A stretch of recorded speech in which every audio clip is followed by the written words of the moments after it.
Hyderabad central university వద్ద మరోసారి ఉద్రిక్త పరిస్థితులు ఏర్పడ్డాయి. ఏబీవీపీ నేతలు వస్తున్నారన్న సమాచారంతో ప్రధాన గేట్ వద్ద పోలీసులు భారీ బందోబస్తు ఏర్పాటు చేశారు. ఈ నేపథ్యంలో మరో గేట్ వద్ద ఏబీవీపీ నేతలు ఆందోళనకు దిగారు. గేట్ దూకి లోపలకు వెళ్లేందుకు ప్రయత్నించడంతో వారిని అరెస్టు చేసి అక్కడి నుంచి తరలించారు.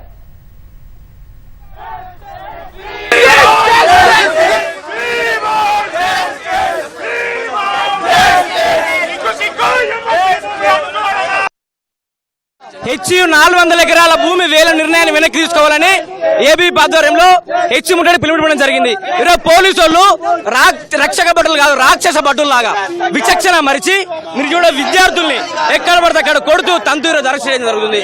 అయ్యా భట్టి విక్రమార్క, అయ్యా శ్రీధర్ బాబు గారు, మీరు చదువుకున్న యూనివర్సిటీ భూమి ఈ రోజు కబ్జా చేస్తుంటే మీరు ఏడమన్నారయ్యా, వెంటనే నిర్ణయాన్ని వెనక్కి తీసుకోవాలి. లేని పక్షాలు ఏబీ పద్ధతులు పెద్ద ఉద్యమాన్ని హైదరాబాద్ లో ఉన్న ఈ యూనివర్సిటీ ఏదైతే ఉందో it's a lung space of Hyderabad city. ఇలాంటి యూనివర్సిటీలో ఉన్న ఇలాంటి అడవిని ధ్వంసం చేస్తే ఆల్రెడీ ఒక నోటీస్ వచ్చింది. ఇలాంటి 400 ఎకరాలు ధ్వంసం చేస్తే, ఇలాంటి అడవిని ధ్వంసం చేస్తే ఉష్ణోగ్రతలు అనేవి 3 నుంచి 4% పెరుగుతాయని చెప్పేసి, ఇలాంటిది ముప్పా కాదా అని చెప్పేసి రేవంత్ రెడ్డికి అడుగుతా ఉన్నాం. రోజు ఇదే పోలీస్ యాజమాన్యం కానీ, ఐఏఎస్లు కానీ, ఐపీఎస్లు కానీ చాలా మంది హెచ్యు యూనివర్సిటీకి వచ్చి మార్నింగ్ వాకింగ్లు, ఈవినింగ్ వాకింగ్లు చేస్తారు. కావున ఆ సమయంలో వాళ్ళకి అక్కడ ఉన్నటువంటి జంతువులు కనిపించట్లేదు అని చెప్పి ఏబీ పెడుతుంది, అక్కడ ఉన్నటువంటి పక్షులు కనిపించట్లేదు అని ఏబీ పెడుతుంది. ఈ రోజు ఏదైతే రేవంత్ రెడ్డి తెలంగాణ రాష్ట్ర ప్రభుత్వం ఒక ముఖ్యమంత్రి అయితే అంత మొండితనం చూపించడానికి కారణమైంది అని చెప్పి అఖిల భారతీయ విద్యార్థి పరిషత్ ప్రశ్నిస్తుంది. కంప్లీట్ గా మీరు అందరూ కూడా పరీక్షిస్తే ఇక్కడ చాలా వరకు చాలా అంతరించిపోయిన జంతువులు, వృక్షాలు, దాదాపు పక్షులు ఉన్నాయి.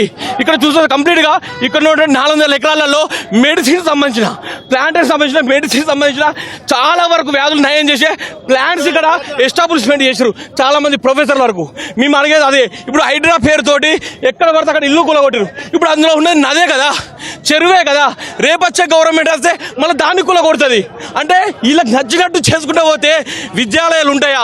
ఈరోజు దేశానికి గుండెకాయ లాంటిది విద్య. ఆ విద్యని ఇలా భ్రష్టు పట్టిస్తే ఎలా అని మేము అడుగుతున్నాం.